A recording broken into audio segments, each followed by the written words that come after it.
Hello बच्चों, आज हम स्लेट्सकी समीकरण के बारे में पढ़ेंगे। जैसे कि आपको पता है कि स्लेट्सकी समीकरण कीमत प्रभाव, कुल प्रभाव को प्रतिस्थापन प्रभाव व आय प्रभाव में विभक्त करने की तकनीकी है। कीमत प्रभाव को सर्वप्रथम स्लेट्सकी ने प्रतिस्थापन प्रभाव व आय प्रभाव में विभक्त किया था तथा इसके बाद R.G.D. हेलन व J.R. हिक्स ने भी विभिन्न विधि से ये कार्य किया। अतः स्लेट्सकी समीकरण का निरूपण स्लेट्सकी व हिक्स दोनों विधियों से किया जा सकता है। ज़्यादा लोकप्रिय विधि हिक्स की है, अतः हम हिक्स की विधि से स्लेट्सकी समीकरण का निरूपण करेंगे। तो बच्चों, सबसे पहले स्लेट्सकी समीकरण में हमारे पास तीन हैं: कीमत प्रभाव, प्रतिस्थापन प्रभाव व आय प्रभाव। तो सबसे पहले अपन कीमत प्रभाव के बारे में पढ़ें। कीमत प्रभाव किसे कहते हैं? कीमत प्रभाव में अन्य बातों के समान रहने पर तथा केवल कीमतों में परिवर्तन होने पर वस्तु की मांग मात्रा में होने वाले परिवर्तन को दर्शाता है। दूसरा, प्रतिस्थापन प्रभाव किसी वस्तु की कीमत में परिवर्तन होने पर उपभोक्ता के उसी उदासीनता वक्र पर विचरण करने के लिए बाध्य कर दिया जाए, तो ऐसी स्थिति में उस वस्तु की मांग मात्रा में होने वाले परिवर्तन को प्रतिस्थापन प्रभाव कहते हैं। सीधे शब्दों में, उसी उदासीनता वक्र पर, जैसे पहले उदासीनता वक्र से दूसरे उदासीनता वक्र पर जाता है, तो उसकी आय को इस तरह से क्षतिपूर्ति या टैक्स लगाकर कर दिया जाता है कि वह उसी उदासीनता वक्र पर आ जाए जहाँ पर वो पहले था। दूसरा, आय प्रभाव किसी वस्तु की कीमत में परिवर्तन होने पर उपभोक्ताओं की वास्तविक आय में होने वाले परिवर्तन के परिणाम स्वरूप उस वस्तु की मांग मात्रा में होने वाले परिवर्तन को आय प्रभाव कहते हैं। ये चीज़ अगर अपन एक चित्र के माध्यम से देखें, OQ1 पे पहली वस्तु की मात्रा और OQ2 पर दूसरी वस्तु की मात्रा, ए भी अपनी कीमत रेखा है। एक उपभोक्ता का साम्य वहाँ पर होता है जहाँ पर कीमत रेखा उदासीनता वक्र को स्पर्श करे। तो जैसे ही स्पर्श ई पॉइंट पर स्पर्श करता है, मान लीजिए किसी वस्तु की कीमत कम हो जाती है तो ये ए बी से ए सी हो जाती है, तो उपभोक्ता का संतुलन जी पॉइंट पर होगा जहाँ पर कीमत रेखा उदासीनता दूसरे उदासीनता वक्र को स्पर्श करे। अगर हम किसी वस्तु की कीमत में परिवर्तन पर जब उपभोक्ता ऊपर आगे जाता है तो उसकी आय को इस प्रकार क्षतिपूर्त कर दिया जाता है कि वह उसी उदासीनता वक्र पर आ जाए जिस पर वो पहले था। तो ए सी के पैरेलल कीमत रेखा ए डैश सी डैश होती है, तो उपभोक्ता का साम्य एफ पॉइंट पर होता है। तो इसमें कीमत प्रभाव दो भागों में डिवाइड हो गया, प्रतिस्थापन प्रभाव प्लस आय प्रभाव। तो इसमें के से एल तक, तो ई से जी तक जो क्षेत्र होता है वो कीमत प्रभाव, और के से एम तक प्रतिस्थापन प्रभाव, और एम से एल तक आय प्रभाव होता है।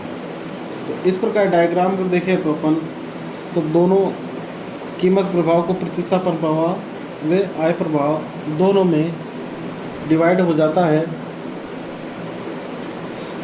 अगर हम इन स्लेट्सकी इक्वेशन का गणितीय रूप देखें तो इसमें अपन लेते हैं दो वस्तुओं की स्थिति में स्लेट्सकी समीकरण का निरूपण अगर करते हैं तो maximum equal to U equal to function of Q1 Q2 subject to y equal to P1 Q1 plus P2 Q2।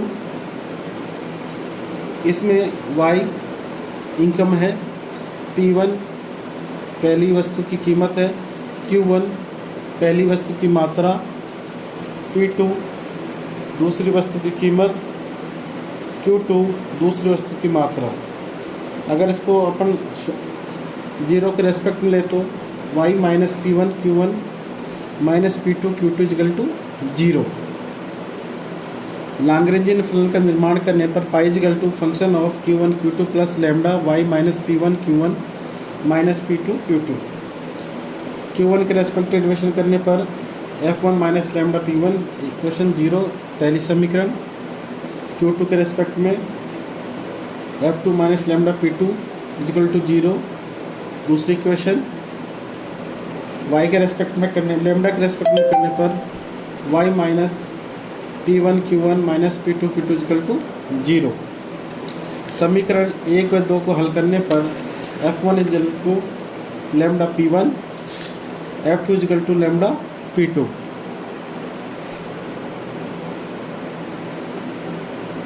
पाँच में 6 का भाग देने पर F1 upon F2 equal to P1 upon P2।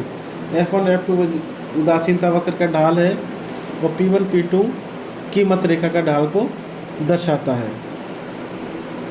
समीकरण 1, 2 व 3 का कुल अवकलन लेने पर जब किसी स्वतंत्र चर P1 P2 और y तथा Q1 Q2 व लैम्डा एक साथ परिवर्तित हो,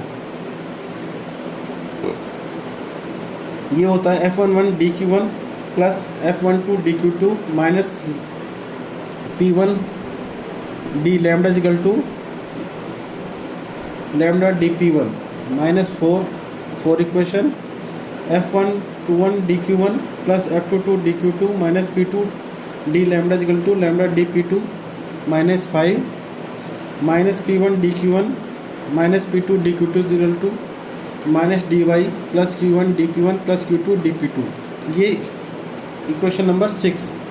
इनको मैट्रिक्स में रखने पर F11 F2 minus P1 F21 F22 minus P2 minus P1 minus P2 0 dQ1 dQ2 d lambda equal to lambda dP1 lambda dP2 minus dy plus Q1 dP1 plus Q2 dP2। Equation number 7।